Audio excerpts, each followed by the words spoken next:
오늘도 주님의 크신 사랑과 은혜 가득한 주일, 가득한 예배가 되기를 주님의 이름으로 축원합니다. 오늘은 새롭게 한 해를 출발하는 이 시점에서 하나님의 특별한 은혜를 입은 노아를 통해서 함께 말씀을 나누려고 합니다. 제가 노아를 통해서 말씀을 나누려는 이유는 노아가 하나님께 은혜를 입은 이유를 알아봄으로 인해서 우리들도 하나님의 은혜를 입은 자가 될 수 있다고 믿기 때문입니다. 노아 당시에 세상을 지배하는 족속은 가인의 후손이었을 것으로 생각을 합니다. 가인은 아담이 에덴 동산에서 쫓겨난 후에 낳은 첫 번째 아들이지요. 그런데 이 가인은 하나님께 제사를 드릴 때 동생 아벨의 제사는 받으시고 자신의 제사는 받지 않으시는 것 때문에 동생을 질투해 죽여버립니다. 친동생을 죽인 최초의 살인자, 바로 그가 가인인 것입니다. 그런데 이런 가인의 후예들이 세상을 지배하는 주류가 되어진 것이죠. 그러니 세상이 어떻게 되었겠습니까? 5절부터 7절에 보면 여호와께서 사람의 죄악이 세상에 가득함과 그 마음으로 생각하는 모든 계획이 항상 악할 뿐임을 보셨다 그랬어요. 죄악이 세상에 가득했어요. 여러분, 죄의 전파력이 굉장히 빨라요. 죄의 진도 속도도 굉장히 빨라요. 문명의 발전 속도보다 죄가 발전하는 속도가 훨씬 빠르다고 그래요. 그러니까 아담과 하와가 하나님의 말씀을 불순종한 죄로부터 살인죄가 일어나기까지 굉장히 짧은 기간이에요. 하나님의 말씀을 불순종했던 죄가 굉장히 빠른 이른 시일 안에 살인죄까지 발전을 해버리는 거거든요. 그래서 하나님께서는요, 땅 위에 사람 지으셨음을 한탄하시고 마음에 근심하셨다 그랬어요. 그렇습니다. 세상은요, 사람의 죄악으로 가득 찼습니다. 심지어 마음으로 생각하는 모든 것들이 다 악한 것들 뿐이었습니다. 그래서 하나님은 사람을 지으신 것을 한탄하셨습니다. 사람들의 죄악으로 인하여 마음에 근심하시게 되어진 거예요. 그래서 결국은 사람들을 이 땅에서 모두 쓸어버리시겠다라고 선포하시게 되어진 거죠. 그런데 사람의 마음이 악한 것은 노아 당시에만 그랬을까? 홍수 이후에 가인의 후손이 다 죽어 없어졌어요. 이제 가인의 후손은 없어요. 셈의 후손만 남았거든요. 그것도 노아라고 하는 아주 경건한 사람의 후손만 남았어요. 그럼에도 불구하고 그 이전과 별반 다르지 않은, 노아를 통해서 새로운 인류가 시작했음에도 불구하고 다시 죄가 나타나기 시작하고 다시 이 땅에 죄가 번성하기 시작을 해요. 그래서 노아 홍수 이전이나 지금이나 별반 다르지 않은 그런 세상이 되어버리고 말았어요. 그냥 쳐다보는 게 기분 나빠서 사람을 죽였어요.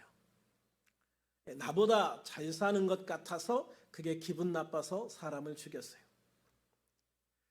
사람들에게 내가 강하다는 것을 보여주기 위해서 나보다 힘이 약한 사람을 죽였어요. 얼마 되지 않은 그 지갑에 3,000원, 그 3,000원을 빼앗기 위해서 사람을 죽였어요. 순간적인 성적 욕구를 채우기 위해서 사람을 죽였어요. 보험금 타기 위해서 남편을 죽였어요. 보험금을 타기 위해서 부인을 죽였어요. 여러분, 이것들이 최근 3년 동안 우리나라에서 이루어진 범죄들이에요. 이런 범죄들은 우리가 생각할 때 아주 예외적인 것이다 라고 생각할 수도 있어요. 그런데 사실 우리 모두 안에 잠재되어져 있는 죄의 본성이라는 거예요. 죄의 본성을 가지고 태어난 인간의 모습인 거죠, 이게. 그래서 사도 바울은 로마서 3장 10절부터 18절에 이렇게 말씀하고 있습니다. 우리 한번 같이 읽어볼까요? 시작. 기록된 바 의인은 없나니 하나도 없으며 깨닫는 자도 없고 하나님을 찾는 자도 없고 다 치우쳐 함께 무익하게 되고 선을 행하는 자는 없나니 하나도 없도다. 그들의 목구멍은 열린 무덤이요 그 혀로는 속임을 일삼으며 그 입술에는 독사의 독이 있고 그 입에는 저주와 악독이 가득하고 그 발은 피 흘리는데 빠른지라. 파멸과 고생이 그 길에 있어 평강의 길을 알지 못하였고 그들의 눈앞에 하나님을 두려워함이 없느니라 함과 같으니라. 그렇습니다, 여러분. 이런 죄악의 모습은 결국 하나님을 두려워하지 않기 때문에 이루어지는 거예요. 하나님의 심판이 얼마나 무서운지를 모르기 때문인 거예요. 지옥이 얼마나 무서운 것인지 모르기 때문에 우리는 이런 죄를 짓고 살아가는 거예요. 노아 시대에도 하나님의 심판이 얼마나 무서운지 알았더라면 그들이 그렇게 당당하게 하나님을 떠나 죄에 골몰하지 않았을 수도 있지 않았을까라는 생각을 잠깐 해보기도 했습니다. 그런데 그런 시대에 그런 죄악 속에서 노아는 홀로 하나님의 은혜를 입었다. 할렐루야. 홀로 하나님의 은혜를 입었다. 본문 8절. 그러나 노아는 여호와께 은혜를 입었더라. 그러나 노아는 여호와께 은혜를 입었더라. 노아는 그 악한 세대에서도요, 하나님의 은혜를 입은 자가 되어진 거예요. 노아는 어떻게 하나님의 은혜를 입은 자가 되었을까? 9절에 그 힌트가 나와 있는데요. 9절도 같이 한번 읽어봅니다. 시작. 이것이 노아의 족본이라. 노아는 의인이요 당대의 완전한 자라. 그는 하나님과 동행하였으며. 그렇습니다. 노아는 하나님께서 이 땅에 사람을 만드신 것을 한탄하실 정도로, 하나님께서 이 땅에 사람을 만드신 것을 한탄하실 정도로 사람의 죄악의 세상에 가득했던 그때 의인이라는 평가를 받아요. 당대의 완전한 자라는 평가를 받아요. 그 말 그대로 노아는요, 어두운 밤과 같이 극도로 부패하고 타락한 이 세상에서 반짝반짝 빛나는 별처럼 세상의 찬란하게 빛을 홀로 발하는 그런 독보적인 존재처럼 보이는 거예요. 그러나 우리가 여기에서 노아에 대해서 오해하지 않아야 될 부분이 있어요. 노아가 그의 행위로 말미암아 구원을 받았다는 오해입니다. 노아가 하나님의 홍수 심판으로부터 구원을 받은 것은 그의 의로운 행위 때문이 아니에요. 8절에서 말씀하고 있는 것처럼 여호와 하나님의 은혜를 입었기 때문이다. 하나님께 은혜를 입었기 때문이다라는 거예요. 그렇습니다. 노아의 의와 완전함이 노아의 노력의 결과가 아니라 하나님의 은혜의 결과였다. 할렐루야. 노아의 의와 완전함이 노아가 그렇게 노력해서 되어진 게 아니라 하나님께 은혜를 입었기 때문에, 하나님께 은혜를 입었기 때문에 노아가 의로운 사람이라는 인정을 받을 수 있었고 당대의 완전한 자라고 하는 칭찬을 받을 수 있게 되어졌다는 거예요.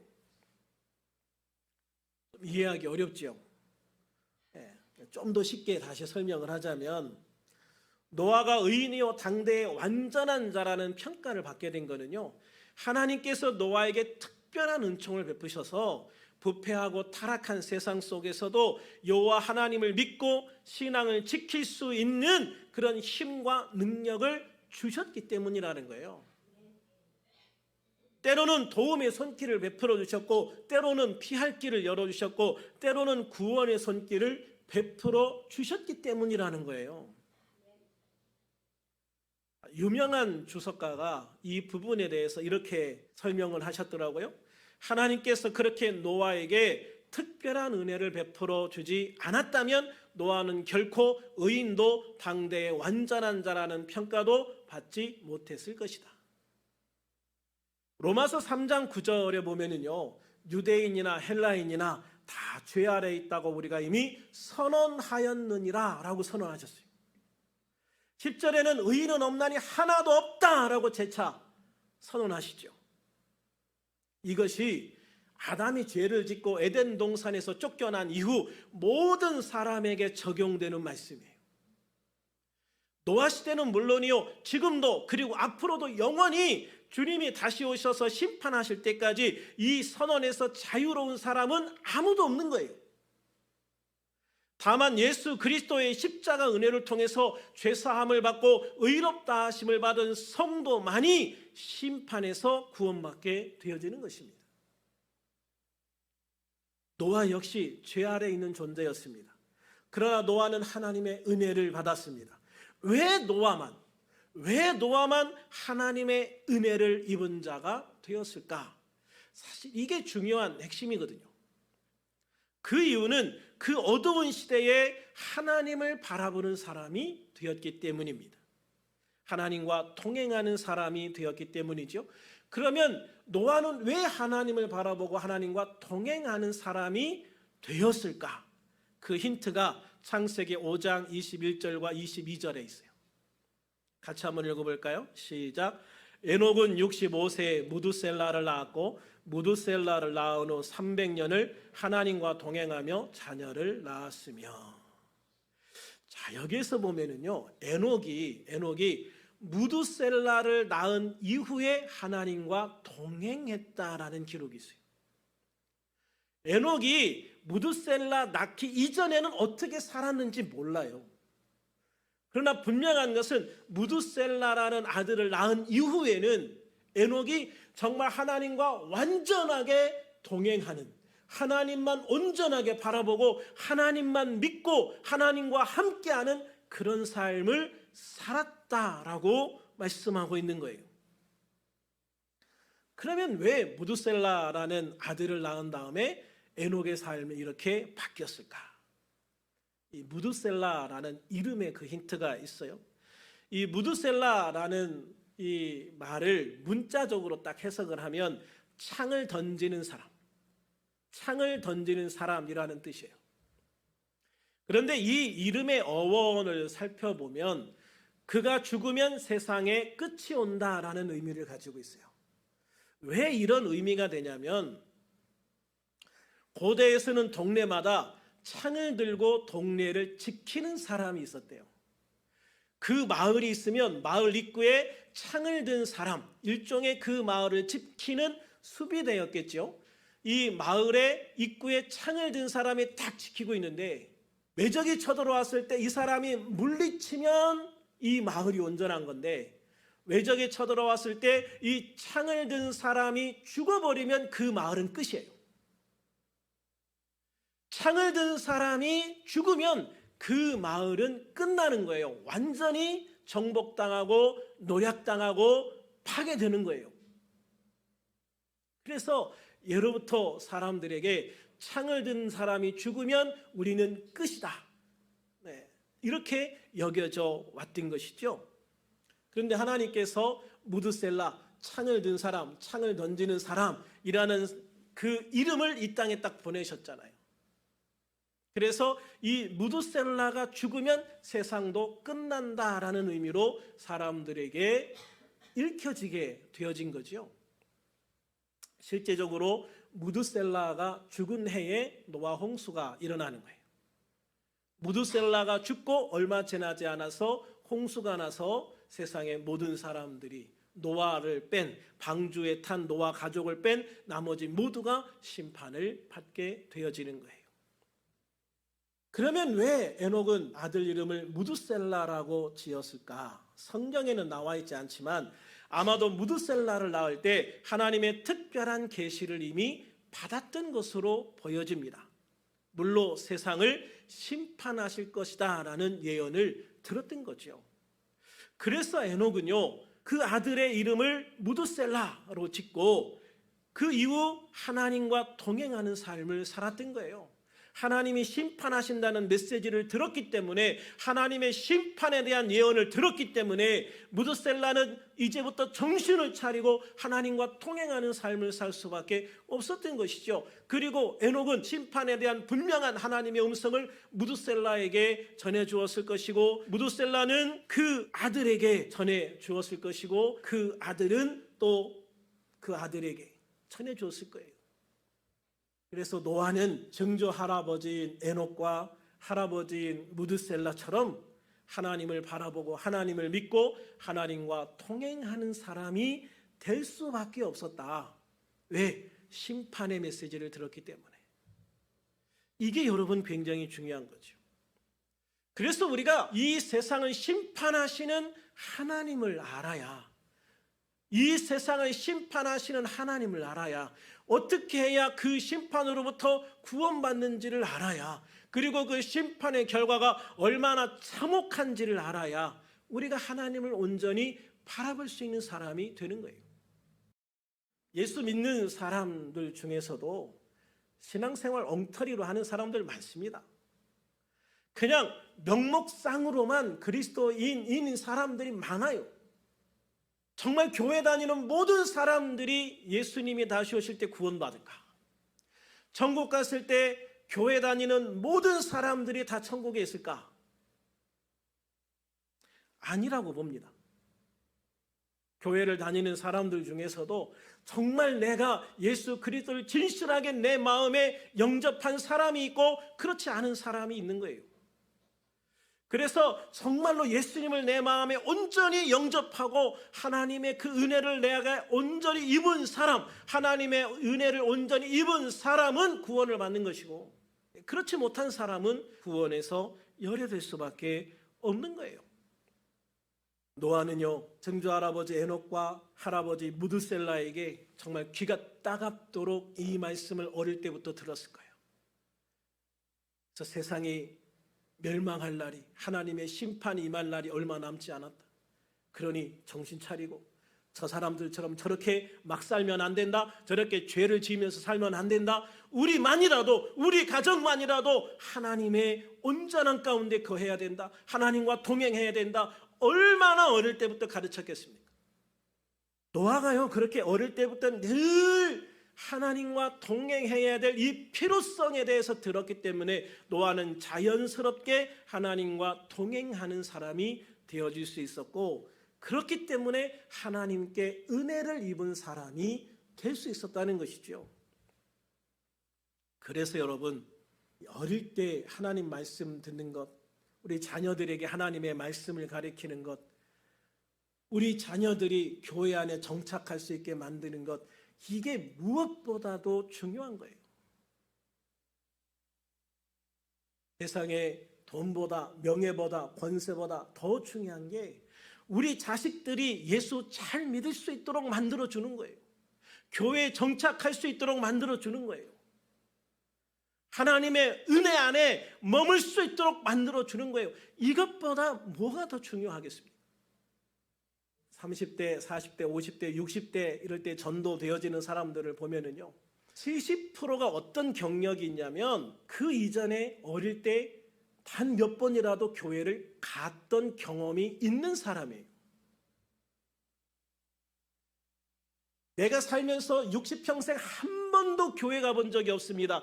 이런 사람이 전도되어지는 확률은 30%밖에 없고, 나머지 70%는 그래도 언젠가는 교회를 다녀봤고, 그래서 하나님 말씀을 들여봤고, 그래서 하나님의 사랑, 하나님의 심판, 예수님의 십자가가 무엇인지 들어본 사람이 나중에 예수도 믿더라.